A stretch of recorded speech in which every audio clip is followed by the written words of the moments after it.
Inside Out 2. It's an animated film. It's based on this little girl named Riley, who obviously is fictional. She has within her heart these different emotions, which are personified by different characters. So there's joy, sadness, anger, disgust, and fear. And for the longest time, because she's young, she has a simple sense of self.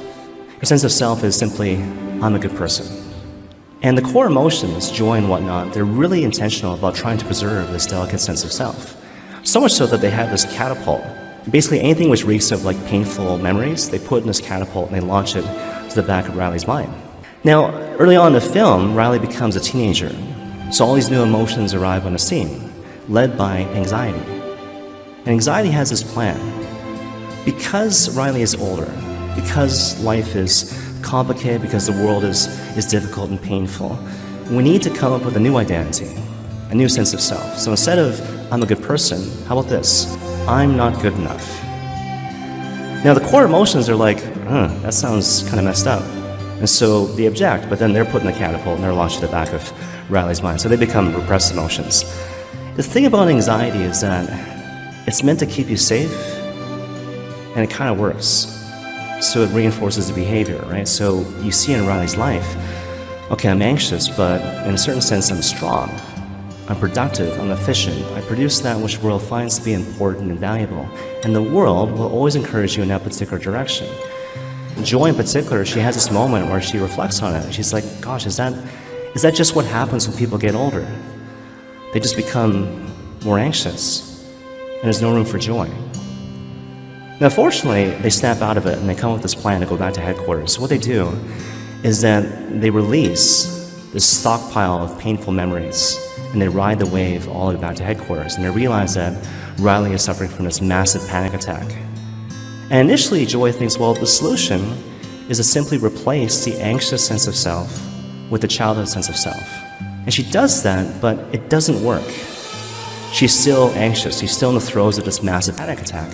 And then Joy realizes what I need to do is discard the old and to allow this new thing to emerge. This new identity, this new sense of self, based on the compilation of her painful memories and her pleasant memories.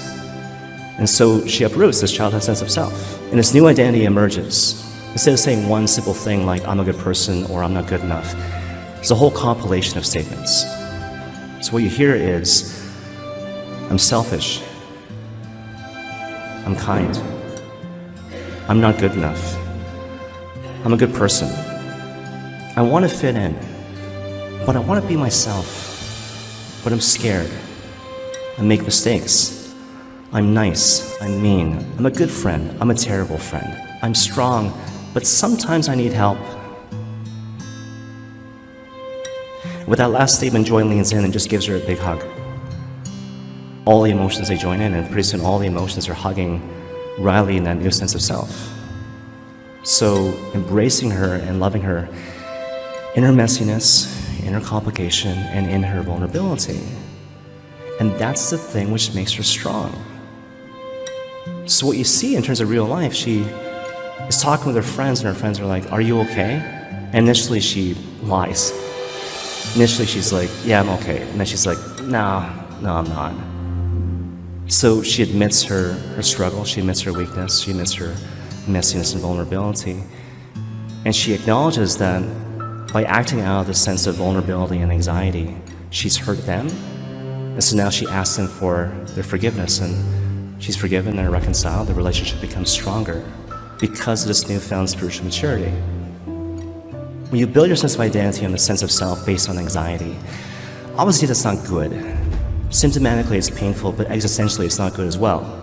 It flies in the face of the reality of your dignity as a beloved child of God. God who is both Father but also powerful, so there's that. But at the same time, to simply say that I'm a good person, full stop, is also not good. And why? Because it feeds to this notion that I don't need help. I don't need anything. I don't need people because I'm a good person. The sweet spot is to adopt the language of Pope Francis. So once Pope Francis was asked in an interview, who are you? And he paused and he thought about it and he said, well, who am I? I'm a sinner who has been looked upon by the Lord. I am a sinner who has been looked upon by the Lord. So I am good. I'm a child of God. I'm capable of amazing things by the grace of God. But at the same time, I'm weak. Sometimes I get scared. Sometimes I make mistakes. Sometimes I do selfish and hurtful things. I hurt people, I hurt myself. And so I need help. I need grace. I need patience. I need forgiveness. I need reconciliation. I need love.